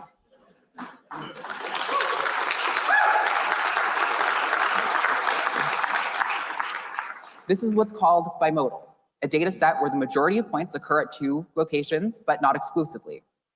Trans people, trans activists, and the trans-inclusive understanding of biological sex is not confused about the near 99% trend with which people tend to be sorted into these biological categories, nor does it deny the utility of these categories in things like research. Our model both captures the full scope of biology and makes room for the fact that some people don't fit neatly into one category or the other, and that humans, a social species, might, as a result of these exceptions, reject the expectations put upon them. Now, I just want to do a pause and make sure everyone really understands what we're listening to, because people were arguing with me in the chat. And so I want to really make sure people understand you are literally listening to a trans activist tell you that they don't believe that science and biology is real. And that they, the trans activists, have access to the true science and the true biology. One in the chat if you understand what you're hearing, two in the chat if you're confused about that. It's okay to admit you're confused, but to the people who are saying science is science, I'm literally showing you a video right now where this person is saying, maybe not so much. This is how it shows up. Everyone understand? It's okay to admit if you don't. It really, really is, guys. We're not going to shame anyone. Okay, looks like I'm seeing mostly ones in the chat. Cool. So Dawkins initially made this claim with regard to chromosomes, but this argument has some really obvious flaws, like the fact that there are numerous examples of human beings who are, at the very least socially, uncontroversially, men and women, who lived their whole lives with the standard phenotype and social roles of men and women, and then later found out that their chromosomes were different. That's the case of, on the bottom there, the XY woman who ended up having 2 unassisted pregnancies and did not know she was XY until her daughter's karyotype was done. And there are XX men, like on the top, who have perfectly standard phenotypes of their genitals. So even under the model that Richard Dawkins put forth, where the Y chromosome makes the man and the absence of one makes the woman, you still have women with penises and men getting pregnant. Oh. So the argument usually gets pushed back. Really? Now they'll say, well, there's only 2 gamete types. That is the sperm, or the small mobile gamete, or the egg, the large immobile gamete. And this is usually how we determine the sex of a newly discovered species. It has a great deal of utility. But Coyne goes on to say, later in the quote that I shared in the last slide, that no individual makes gametes other than sperm or eggs, and no individual makes more than one of these, but fails to acknowledge that some people have the organs with which to remove those said gametes, or have the organs with which to produce the said gametes removed. Do people suddenly lose their sex when they have a hysterectomy or a vasectomy? That's clearly not the case, right? So the goalposts get moved again. This is a article from Jerry Coyne and Luana Maroja, where they say males are those with bodies designed to make sperm and females are those with bodies designed to make eggs. Kathleen Stock, another notorious career anti-trans activist on Dawkins' podcast, said, a female is any biological entity in a sexually dimorphic species that's on a developmental pathway toward the production of large gametes. Designed and on a pathway. So now we're not talking about what you are, or even describing what our bodies do. We're talking about what it's supposed to do, what it would have done should the circumstances have been different. Had the path not been derailed? This argument is not biology. This is prophecy. It's an assertion that there is some true essence of maleness and femaleness remaining even after every other identifiable feature that you say is necessary is proven to be insufficient. So do you just hear they, them say that? Sorry, I'm using they, them. We don't misgender on this channel. I find misgendering to be very lowbrow. If we're not sure of a gender, we use they, them. Did you guys just hear that? This isn't biology. This is prophecy.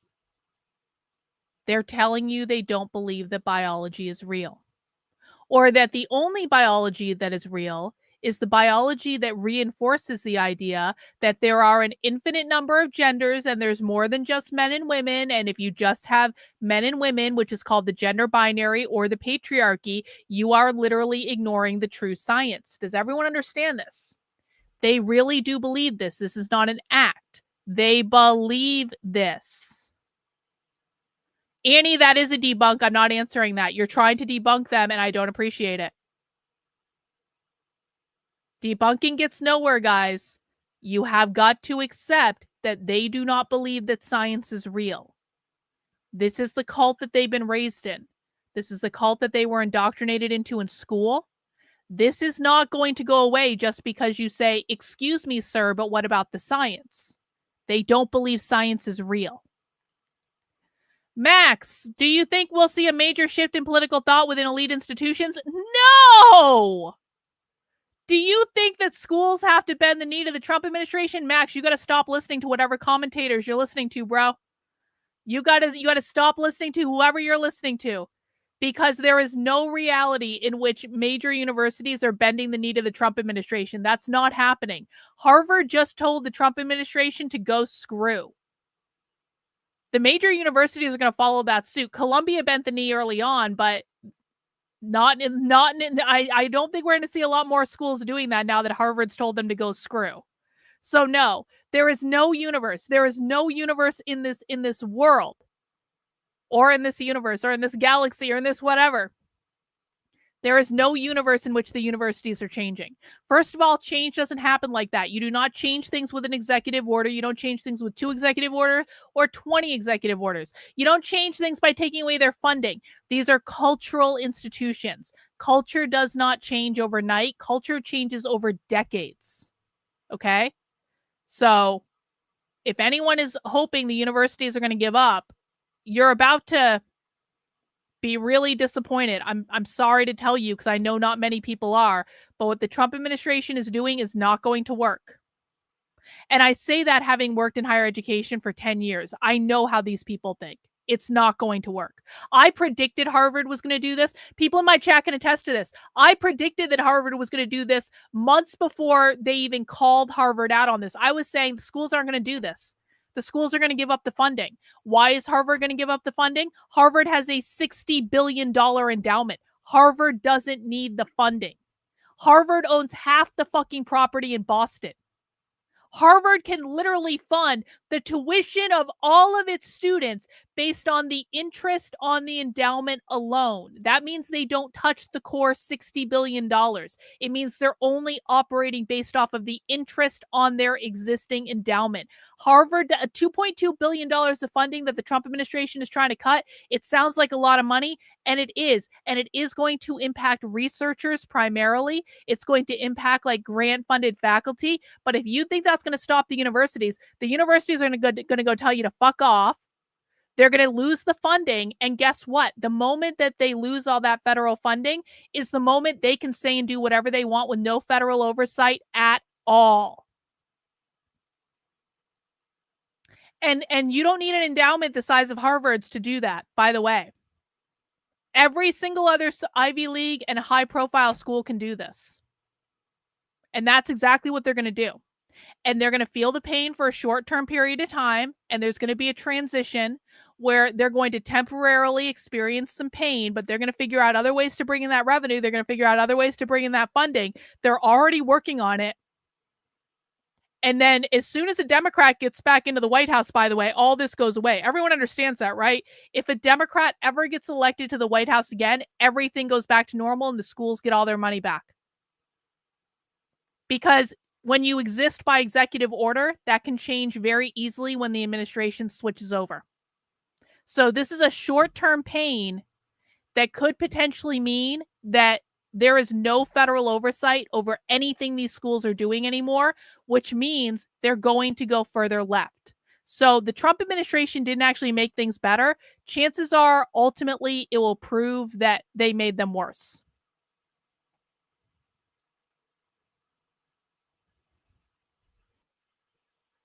We can say that about literally anything. Had the universe been slightly different, humans would have had tails like our ancestors. But we live in this reality where biology sometimes doesn't go the way we expect it to. Now, the final position of the goalpost seemed to be that exceptions don't count. Jury Coyne in this article says that, but genuine intersexes don't challenge the statement that sex is binary. They aren't classifiable as male or female, but nor do they constitute a third sex. But what's necessary to disprove the sex binary is not to prove that there's a third sex category, but simply to show that there are more than 2 possible options. And there are many more.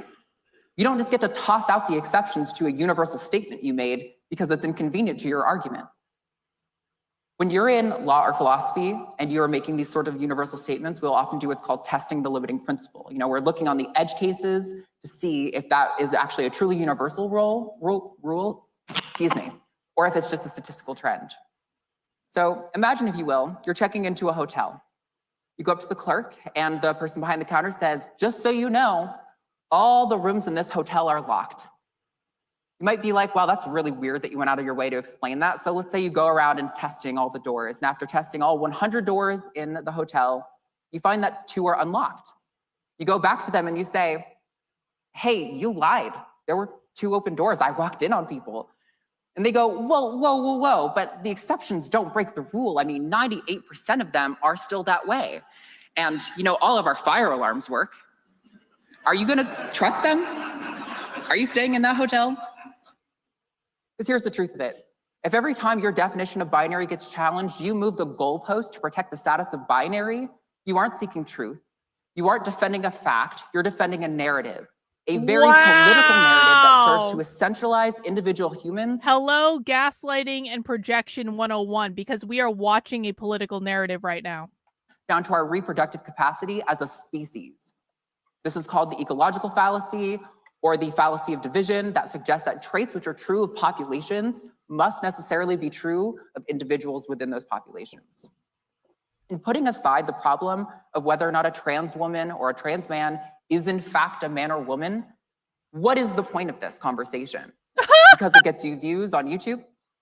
Yep. What power do you think we as trans people have that we are going to Basically. completely restructure biology and reality? It would seem to me that with such an influential and massive platform between these three, that there could be a much better use of their time. So section 2. Transness is a cult or a trend or a religion. So I have a handful of quotes here for you from Sam Harris on one of his recent podcasts following the election.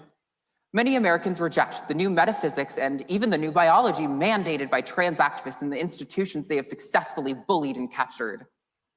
There now seem to be countless examples of where the possibility of social contagion is obvious, where due to the success of trans activists in changing institutions, these kids are effectively in a cult, being brainwashed by a new orthodoxy. To say that they're women and any distinction between them and biological women for any purpose is a thought crime and an act of bigotry. That's the precept of a new religion. Ah yes, the big mean trans person with enough power to make entire institutions tremble at the knee and rewrite biology. If trans people are so powerful, why is it that 78% of trans people in a 2015 survey with 30,000 trans respondents want hormones, but only 49% receive them?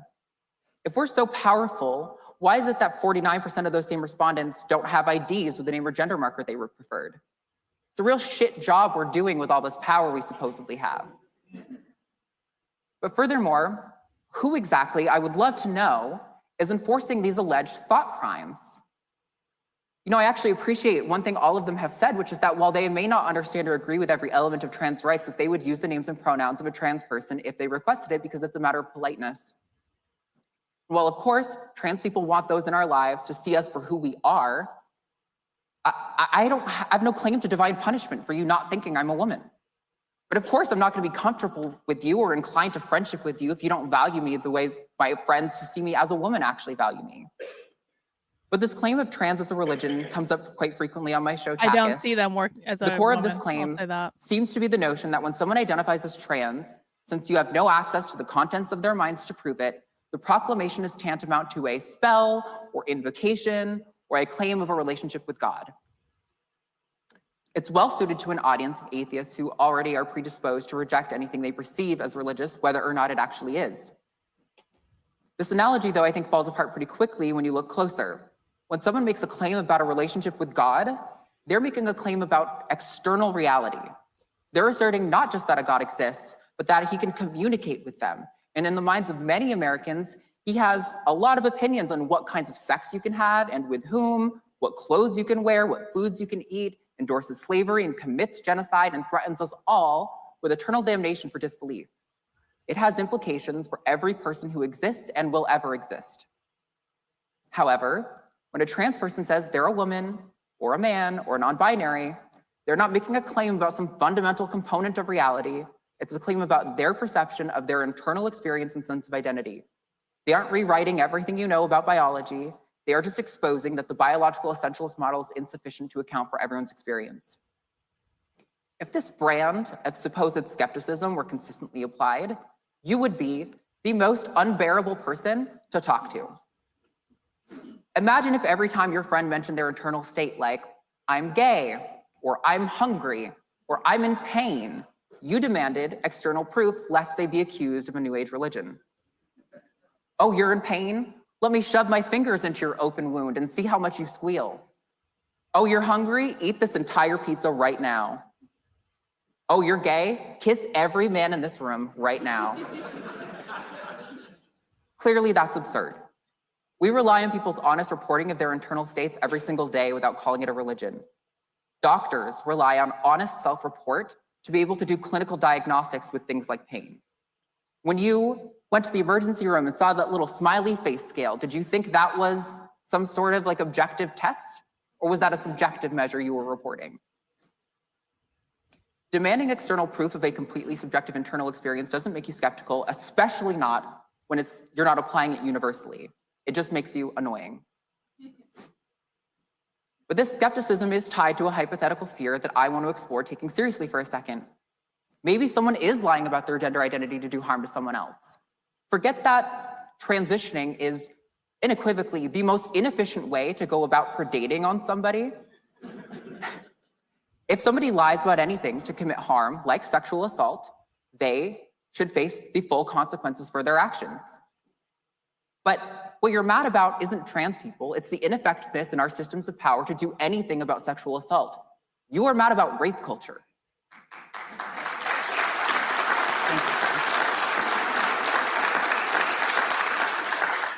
But this also demands that you can now suddenly read the mind of this potential fake trans person for a motivation when your entire stipulation was that you can't in fact read their mind. So You guys keep trying to debunk them by saying you're not debunking them, but what about this debunk of them? Amy, I say this with love, I really do. You're trying to debunk them because what you're trying to do is, instead of trying to understand them, you're trying to take what they're saying and fit it into your worldview. What you need to understand, this is not just feedback for you, this is feedback for everyone who might be having a tough time understanding this. What you need to understand is they have a fundamentally different, Amy, don't bullshit a bullshitter. I've been doing this for a long time. I know the steps people go through. I know you are literally, no, stop. I know exactly what's going on. People in the chat know exactly what's going on. We've seen this a million times. This is the process that people go through when they start interacting with this type of content. This doesn't mean no one's trying to make you feel bad. I'm not trying to make you feel bad, but I need you to listen to me what's going on right now. Because if you're sitting there saying, no, I'm not doing that. No, I'm not doing that. No, you're not listening to what I'm saying. I need you to listen to what I'm saying.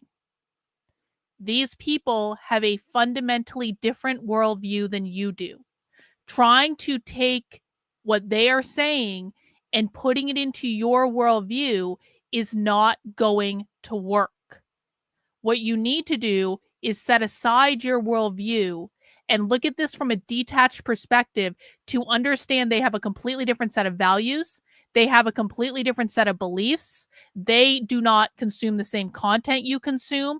They do not have the same conversations you have. They don't read the same books that you read. They don't do any of this. So saying, like, abdominal pain in the ER, what body parts you have matter, they're not going to dispute that abdominal pain is a real thing.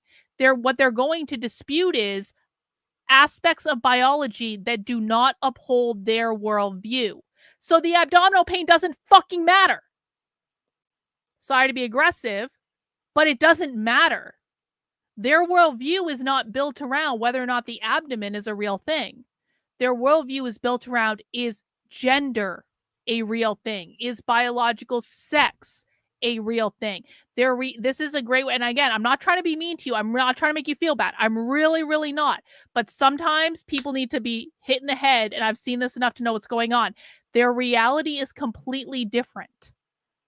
And anyone, by the way, this is one of the things that, if for people like No Step on Snake, who spent several days with me watching the male supremacism conference, when you immerse yourself in their environment and their content, you start to realize very, very quickly they are in their own separate universe. They have built their own separate reality. And so our job is not to debunk them. Our job is to understand the reality that they have built for themselves, because their behaviors will reflect their reality, not your opinions, not your definitions, nothing. They don't care what you think. They don't care what you believe. They don't care about any of that. And they don't have to, by the way, because they're winning and we're losing. So they're the ones in the power position.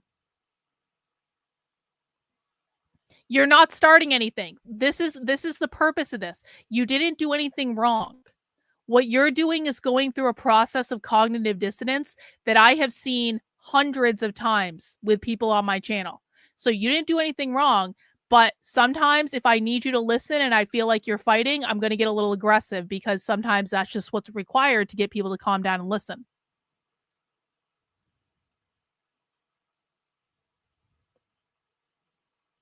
Let's see, I'm just going through the chat. Well, you are correct. It is a natural reaction to want to debunk them because conservatives and right-leaning people live in a world where they really think that debunking them is going to solve the problem. This is a problem that's been created by the right, by the way. Debunking them has never worked. It's never worked. It's never allowed for any progress. It's never allowed for a victory. Debunking them doesn't work, and yet the right does it all the time because it's all they know how to do because they don't listen to the left. So you are correct that this is a habit that people on my channel have to break because it is just not a productive use of time. And so that's why I don't allow it here, to be honest, because every ounce of energy you spend trying to debunk them is an ounce of energy that you're not spending listening to them. But it's okay to admit that it's hard to give it up. A lot of people on my channel have a hard time giving it up. And listen, man, I'm human too. Sometimes I debunk them too. But we have to, as much as possible, just really accept that their world, their universe, their values, their beliefs, they're fundamentally different than ours. And if you try to fit their beliefs into your world, it's not going to work. So another claim in this domain about trans being a religion is to cite the drastic uptick in people identifying as trans in the last 10 years. There's a number of different sources this comes from, but it's all from the UK. While I don't think our boys dig into this one as much, it's in the similar domain. A lot of their peers use this, so I did want to address it. You'll hear about the 4,000% uptick in referrals to gender clinics between some point in the early 2000s and the mid-2010s in the UK. When you hear stats like this, it can be really shocking because surely that's a lot, right? Well, not so much when you look at the base rate of where we're starting from. If I started a YouTube channel today and told one person and that person subscribed and I came back next year and told you No. I think you're close. I think you're close. But you also need to acknowledge that you're not trying to change their mind right now. Debunking them in the chat on my channel is not going to change their mind. We're watching a video. They can't hear you. We're not having a conversation with them. We're observing them. So when you debunk them in my chat, you're not trying to change their mind. What you're trying to do is make yourself feel morally and intellectually superior. You're trying to give yourself a little dopamine hit because you're on social media, and that's what people trade in on social media. It doesn't make you a bad person. It doesn't mean you're doing anything wrong. This is just the currency people trade in on social media. What you are doing when you are debunking them is you are not listening to what they're saying. That's how you need to frame it. Every single time you're debunking them, you are getting in your own way. You are not listening. You are not understanding. It will not help you make any progress towards them at all. You have to frame debunking for what it is, a colossal fucking waste of time that never resulted in any change.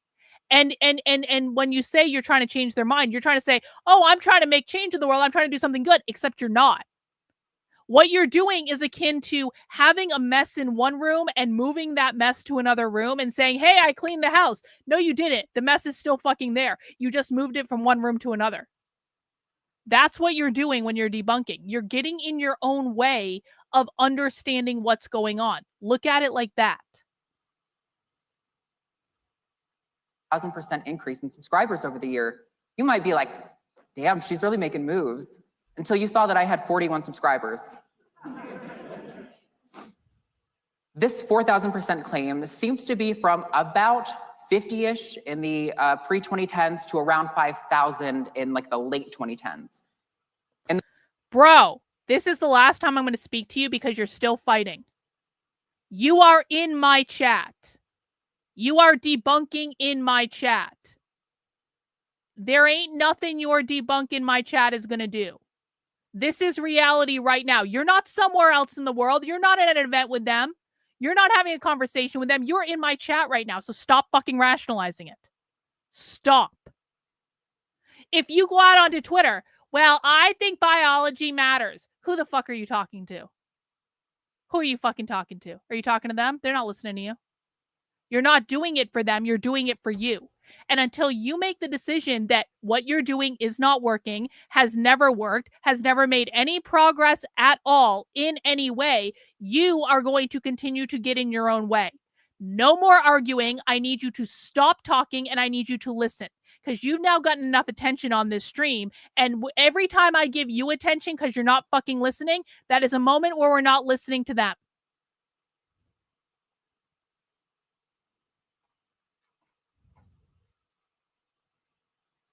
The population of minors in the UK is about 17 million, meaning that this represents about 0.02% of the youth population there. But again, let's grant them the entire position and see if the conclusion makes sense. So, do mass numbers of people gathering over shared experiences constitute a cult? Yes. Does an upswell in a movement constitute a cult? Yes. Over at The Line, the network where I do call-in shows, we have several thousand live viewers on our flagship show every week. Hundreds of thousands over a week and several million in a month. Are we now a cult? How Yes. many times have we Literally, as atheists yes. been accused of forming a new religion or cult because we like to congregate with people who understand us? That is simply the human condition. Also a cult. There is no divine trans edict. And that's why, like atheists, we do skew leftist and progressive in our politics, but that's more about what party is invested in protecting our rights, not our shared beliefs necessarily on every individual issue. There's consistently lots of disagreement in the trans community because we are a diverse group of people who share only this one fact of our birth. Trans people as a community aren't invoking supernatural or divine insight into our gender. Though some might feel it's a spiritual experience, I don't personally. I think we are our brains, and so any element of our identity has to be explained by a brain state. But we know trans identities exist. Even Sam, Dawkins, and Coyne will admit this, even if I think their standards of who seems to count are unreasonable. In short, labeling trans identities as a religion is not just logically inconsistent, it's dismissive of legitimate social concerns, unhelpful in resolving real-world issues like sexual assault. It's not an actual argument with true premises or a conclusion or evidence of harms of the trans movement. It's a shortcut to dismissing the well-being of an entire group of people by appealing to the sphere of a Jonestown cult level of manipulation for which there is simply no evidence. Oh, wow. And even if some portion of the trans community could be described as a cult, is this really the cult we're concerned about right now? Yes. Trump's FCC chair. Wow. No, Trump is the cult. Okay, tranny. Trump's head of the FCC all right. was recently seen sporting a gold Trump head pin. His supporters will readily tell you, we need a dictator, when seemingly the only negative side effect of the trans cult is adults reliving our missed years through cringy knee-high socks and colorful hair. I'm sorry, but I'm personally more concerned with the cult trying to establish a fucking dictator in the United States of America. Wow, bro.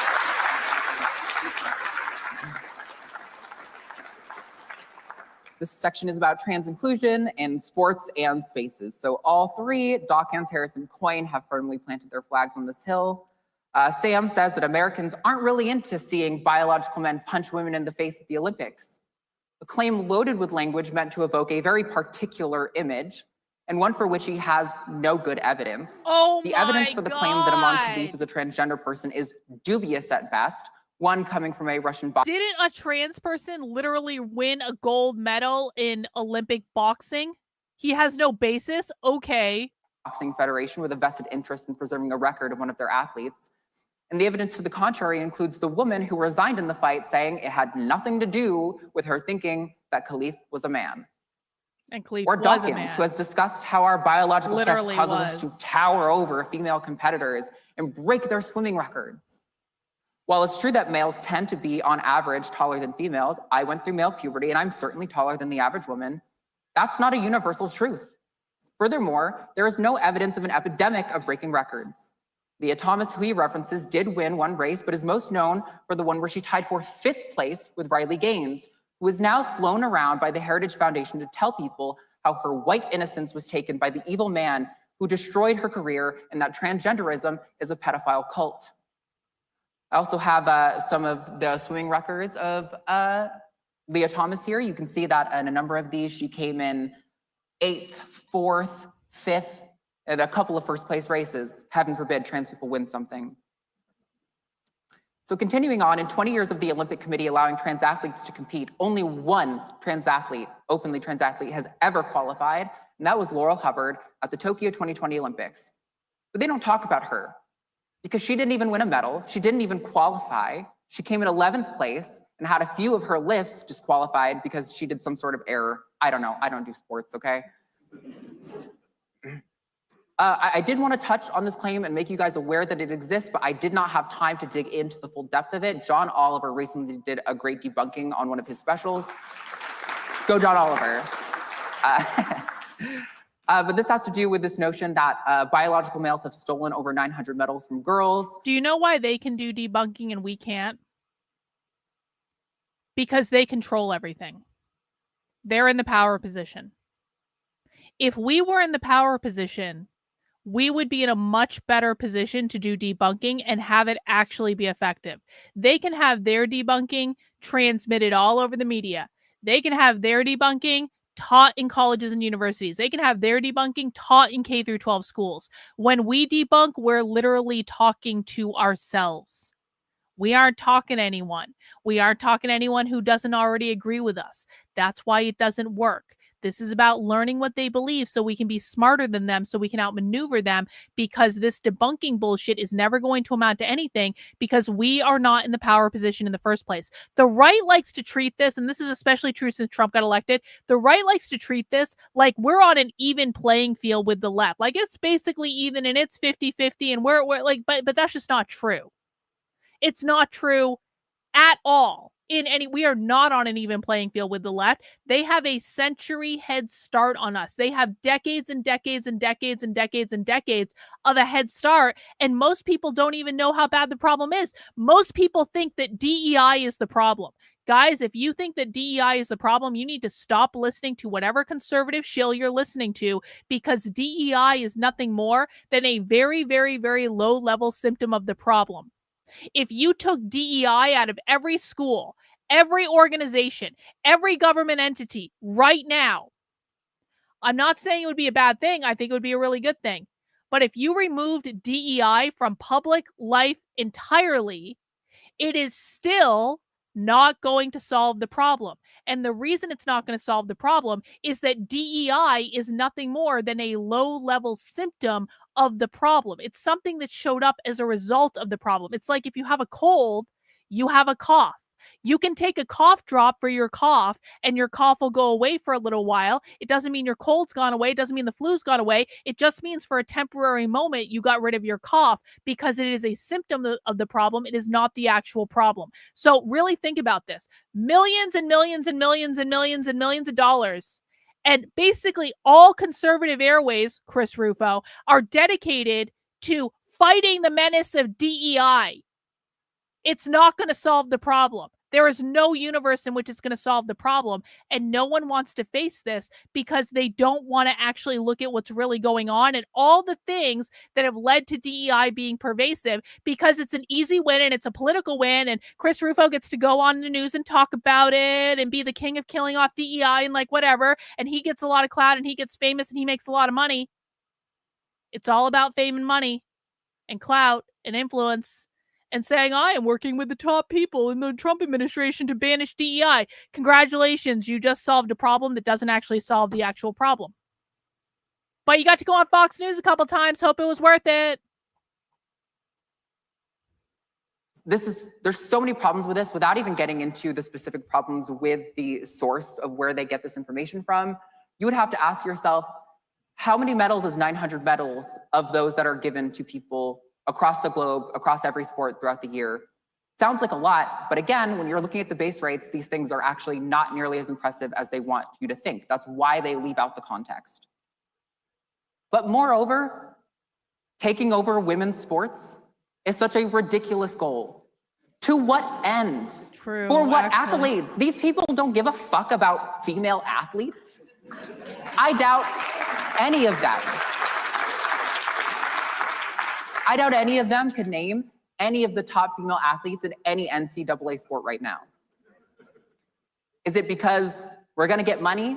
Female athletes notoriously make much less than their male competitors. And all of these things are, of course, taking the argument seriously as it pertains to professional athletes, but it ignores the fact that most of the laws being drafted to stop this affect children, who in multiple cases, you could count on one hand the amount of trans people that affects in a given state. This stops them from being able to interact with a few peers who don't hate them, and this is where we're spending our time. According to the Olympic Charter itself, Fundamental Principle 4, the practice of sport is a human right. Every individual must have access to the practice of sport without discrimination of any kind, and in respect to internationally recognized human rights within the remit of the Olympic movement. It bears repeating here also that the trans-inclusive models of sex, again, don't deny general trends. Like that, people who are born male and go through male puberty tend to, on average, have advantages in certain domains of sport. But the evidence for how this pertains to trans people and trans women in particular, since that is realistically what most of these people are concerned with, is still very much inconclusive. And again, this is making assumptions about individuals based on trends and populations, and the solutions they're proposing are blanket bans. Is that the right thing? Nope, that is not there yet. Sorry, wrong slide. Returning briefly to other women's spaces, prisons, bathrooms, and shelters, the panic theory is usually an echo of the one we discussed earlier, an assertion that because men are more sexually violent on average, that trans women will be as well. This is, again, a problem with rape culture in America, not trans people. This is a problem with a culture that venerates religious leaders who time and time again use their power over children to prey upon them. This is a problem with a culture that will elect a president credibly accused of sexual assault, held liable in court for the assault of a woman, but expects trans people to be responsible for the hypothetical rapes we might cause in the future. And we could talk about the data that seem to show that trans people are more likely to be victims of violence, especially in states with restrictive gender laws, but we don't need to, because this biological essentialist framework has repeatedly failed at its stated goals of protecting women and ensuring fairness. Instead, it serves as a political shield to defend the actual perpetrators of violence and the actual people degrading the rights and protections of women. It is the basis on which they construct laws that restrict all of our bodies and freedoms. Every day, church leaders, community leaders, politicians, and the like are credibly accused of sexual assault. And rather than even address that, we're here talking about, again, the hypothetical potential predators. We are concerned allegedly about a man who might have an easier time in a woman's prison because, that's apparently just a weekly crochet meetup, rather than talking about the epidemic of prison guards raping women in prison. Grow up. There are real problems, and you are ruining people's lives over this stuff. Section 4, trans kids in healthcare. There we go. So trans kids are not being rushed into transition at any stage. Young lesbians are not being turned into boys because they played with trucks, and gay boys are not being turned into women because they liked the Spice Girls a little too hard. To address this claim of mass mutilation of kids, the Journal of the American Medical Association recently released 2 studies, both in June of last year and February of this year, using a healthcare database of insurance claims to evaluate how frequently these treatments are being done. So these people arguably have the highest degree of access to transition care, right? Anyone who's not accounted for by this would be paying out of pocket, so that number would almost certainly be smaller than the ones we're seeing here. And it's already vanishingly small. The study found that in a sample of over 5 million adolescents between 2018 and 2022, the rate of receiving puberty blockers was 0.02% for assigned female patients and 0.01% for assigned male patients. In a sample with 22 million adolescents, the rate of undergoing a gender-affirming surgery with a gender diagnosis before you turned 18 was 0.005% for minors aged 15 to 17 and 0.0001% for people 13 to 14 years old. 0 procedures were found under the age of 12. And when the study included minors without a transgender diagnosis, they found 151 gender-affirming surgeries on minors. 146 of them were gynecomastia breast reduction surgeries for cisgender males, meaning 6 cases of trans minors between June of 2023 and June of 2024 had surgery. Any trans person can tell you each surgeon has their own requirements, most of which are informed by WPATH guidelines that require us to be on hormones for multiple years before we even can get surgery. And even then, we still usually need a letter of recommendation from both a counselor and a doctor, and that's for adults, meaning these kids had to have been cases where one of three things happened. The doctor was negligent, the parents lied, or the likely option, they had extenuating circumstances that warranted an accelerated timeline. I don't know these families or these kids to be able to make that judgment, and you don't either. Now we need to talk about the Cass Review out of the UK, which was a literature review commissioned by the UK government to evaluate the quality of evidence for youth access to hormones and puberty blockers. I have here an executive summary of the Yale response to this. They had a few issues with it. They are making statements that are like consistent with models of gender affirming care, like they're recommending we need to do this. These are things we already do.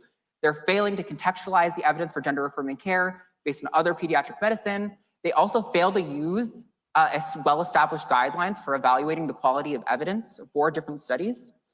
And look, when they're able to demonstrate that the risk of trans youth getting healthcare outweighs the risk of them not getting healthcare, I will be totally on board with us encouraging them to wait. Yet nowhere in the Cass Review did they detail actual harm sustained from this care when used with the appropriate guidelines. There are many appeals to the unknown and the potential for regret and detransition, and yet dismisses much of the evidence to the contrary, including some multi-year longitudinal follow-up studies, because surely all the regret starts just after that point where they started studying. As for regret, several studies have shown the rate of regret to be remarkably small among trans people. It's important to note that regret also goes both ways. For every person who sincerely regrets transition, there are far more trans people who regret the inability to have transitioned sooner. Ask any trans person you know. If you had the knowledge, if you had the family environment to have transitioned early, would you have done it? Most of them will say yes. This We have is tried so treating these fucking people dangerous. as mentally ill degenerates. This is so fucking dangerous. And you know what? I will do a little bit of a debunk here, although it's not really a debunk. It's more so pointing out the gaslighting that's going on right in front of us. This, they, them spent the entire first part of the conversation saying, the exceptions matter. The exceptions matter. The exceptions matter. The exceptions disprove biology. And so we should cater to the exceptions rather than declaring that there are men and women are a thing and you can't be any other infinite number of genders that you want to be. And now they're saying, but those pesky detransitioners, they're just exceptions. We don't really need to worry about them. And in fact, most trans people wish they could have transitioned earlier, which means that we don't have to really worry about the exception of the detransitioners. It's gross and it's dangerous. Surprise, surprise, doesn't seem to work great. We've tried forcing transition steps and sterilization on them, like in Sweden, for years. Surprise, surprise, people have more regrets when they're forced to get surgeries they don't want. We've tried treating it like a purely social phenomenon, like in the case of John Money and David Raymer, where a child with a botched circumcision underwent a genital surgery as a religious apologist who was raised as a girl. But his gender identity appeared to be innate and persistent, and he eventually took his own life. We've tried therapizing it out of people. Conversion therapy is usually defined as therapy with the goal that the child maintains a heterosexual or cisgender identity. This has been shown time and time again to simply traumatize individuals and fails to remove the actual identity component. While there is certainly more we still need to know about the depth of care needed for trans youth, and we do know a lot, we know more than many other wholly uncontroversial treatments for disorders. I also grabbed here for you guys, there is like a bit of an epidemic in the medical field right now where the quality of evidence for interventions is consistently pretty low. You can see here it's 37% with moderate quality evidence, 31% with low quality evidence, and 21.9% with very low quality evidence. Very similar thing on the other side. Medicine in general has a problem where when you're, especially evaluating populations like children, you can't conduct very high quality double-blind studies because there are massive ethical complications there. And this is the only personal note I'll dive into in my story, but I actually started transition at 14. Came out to my mom, and following immense levels of harassment and threats of violence from my peers, rejection from my father, I detransitioned at 17. And I can tell you, at no point was I rushed into transition. At no point was I supported to death, as they like to say, or validated so much for my quirky uniqueness that I just couldn't think for myself. At every point along the way, I was treated like a freak and an outcast and repeatedly questioned, are you sure? Are you sure? Are you sure? Are you sure? And then when I detransitioned, I was supported to death and rushed through my detransition. My entire community rallied behind me, and I was suddenly liked again. I even got a superlative in my high school yearbook for thoroughly theatrical. That experience took me years of my life to work through. Also, here's some pictures of my mom and me. Let's see, I'm on the swing, and then that's me with her at her wedding when I was like 12 years old, I think, there. And let me tell you, I was very aware I was trans at that stage. It was we're almost done. It's almost done. This experience took me years of my life to work through, and years of agony and self-loathing for my complete inability to force myself into a mold that wasn't right for me. We're gonna finish this I video. thought that if I didn't give being a man a good, sincere old college try, that I would hate myself for it. But in reality, the only regret I have, the only irreversible damage I sustained, was in crushing down the parts of myself that were trans for so long because society told me that if I let even a wink of it through, I was worth less than dirt. That even if I were the only trans athlete in my entire state, rather than draft legislation and debate on the floor over things that would help the average American, they would go out of their way to make sure that I couldn't interact with the few peers who didn't hate me. And I don't want any kid to have to go through what I went through. I don't want them to be rushed into transition either. I want them to follow strict, evidence-based guidelines that we currently use in the gender-affirming care model, and to have the time and the freedom to figure out exactly what they want out of life. And to know that whatever they should choose to do, that they will have the people in their life to support them and love them through it. Whether they are the most feminine cis man at the end of it, or the most masculine trans woman, or whatever blend they're in. So again, I ask, why are we talking about this? Measles is currently having an outbreak because of anti-vaccine sentiments, many of which are pushed by our current head of the Department of Health and Human Services. There are more confirmed cases of measles right now by orders of magnitude than there are trans athletes. Guns are killing our children in schools in numbers that are truly bone-chilling. Bibles are being put back into schools, the 10 Commandments. But we're here talking about whether happy children who get the rare experience of having an affirming family should be, removed from those homes? Whether the doctor should be imprisoned for giving the best evidence-based care that we know about right now because 1% of 1% might regret? No medicine is perfect. Every medicine has regret. Grow up, stop ruining people's lives. We have real problems.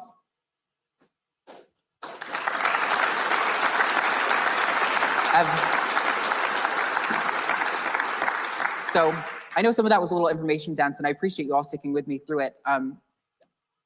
There was a lot to cover in this conversation, and we really barely scratched the surface. But much of what we talked about today is applicable in other. Okay, that's pretty much it. They're going to do a little winding down. There's not a Q&A session. Of course, Q&A is always where we get the best part. So I'm going to call it done.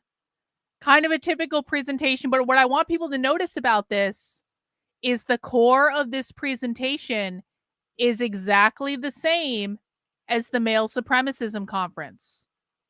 It is about questioning biology, questioning the gender binary, trying to convince people the gender binary doesn't exist, that it's not a real thing, trying to convince people that want to enforce this idea that there are men and women and there aren't an infinite number of genders.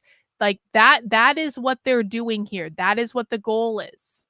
And you can see, we read the radical stuff where they talk overtly about abolishing this, but when this is being presented in polite society, they're much more toned down. And so this is why we listen to this. I want people to understand, what does this look like in normal society when they're trying to convince people the gender binary doesn't exist? It looks like this. There's no sexualizing kids going on. There's no grooming kids, although that does happen, but that's not actually what the primary problem is in this context.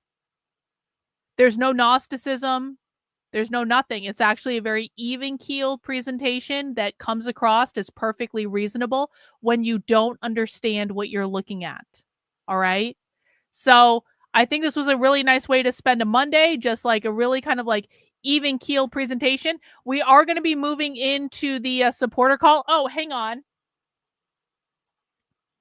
Let me, before we do that, let me actually go to my Substack and pin the correct newsletter so you guys can find the right thing. I can't believe I pinned the wrong newsletter, but they do have the same kind of general look, and I was going pretty quick. My B. Okay. Now, if you want to join us for our supporter call, these calls are private. These calls are unrecorded. I definitely recommend people who are supporters join me for one of these calls at least once to meet people and to like hang out and to chat. Head over to the Substack. It is Karlyn, KARLYN.substack.com. You're going to see the digest email for April 27th, which was yesterday. What you do to find the Zoom link is you go into the digest email and you scroll all the way down to the bottom. And underneath this red box, you will find the link to join us in the Zoom call. I will also be posting that out to my supporters on Locals. Appreciate all you guys. We're going to end the stream here. I will be back tomorrow. And remember, guys, make sure you're subscribed to the Substack. Make sure you're supporting my work if you're in a position to do so. I really do appreciate it. And make sure you're helping to share the content out with the world, because I can't do it without you guys. I need people to share the content, retweet the content, comment on the content, bookmark the content, do all the things to make sure that Twitter shares the algorithm, that you're sharing out the articles and stuff on your social networks and communities and stuff like that. That's how we grow the community. That's how we get more information out there. This is about boots on the ground, doing the boring stuff that people don't want to do. All right, guys. So I'm going to go head into my supporter call now. I will see you guys there in a couple minutes. And for everyone else, I'll be back live tomorrow at 5 p.m. And come join us for more leftist insanity. All right, guys. See you soon. Bye.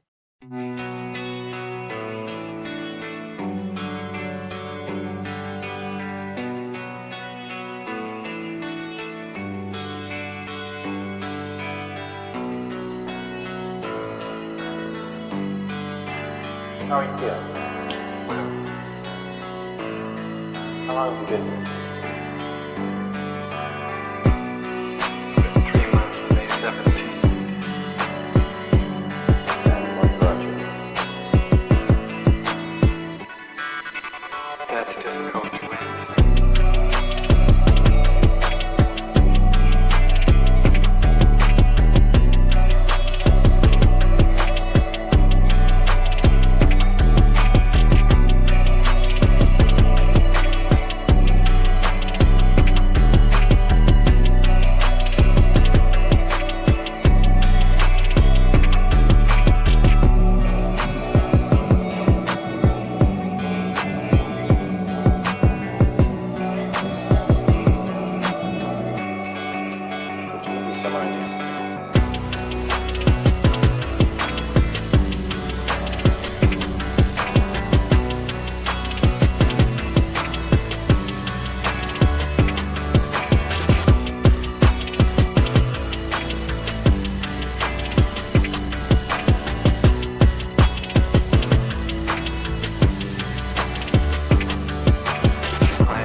people has eventually resulted in your being here in the hospital.